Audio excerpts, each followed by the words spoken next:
喂，各位機迷又有新嘢玩啦！今次要介紹就係 PS5最新出嘅數碼寶貝物語時空熱客。成件事係點呢？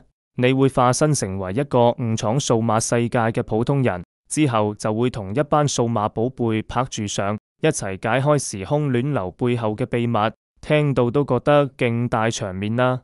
玩法方面，佢延續住 RPG 嘅套路。你可以收集同育成唔同嘅數碼寶貝，仲要諗策略點樣進化，組成最強隊伍。特別係戰鬥系統，係回合制加埋好多新技能特效，每場打鬥都好有張力，好似打潘反個數碼寶貝動畫咁，真係滿滿回憶殺。劇情都唔係求其，主角要穿梭唔同時空，不斷遇到新嘅異客，即係來自其他世界嘅角色同寶貝。過程入面你會發現友情、背叛同成長，仲有好多伏筆，玩到尾先知原來成件事咁震撼。畫面呢，唔好講少，PS5版本真係靚到爆，場景細節同寶貝嘅動畫表情全部都好生動，音樂又熱血，無論你係舊玩家定係新玩家，都會覺得投入感超強。總括嚟講，數碼寶貝物語時空熱客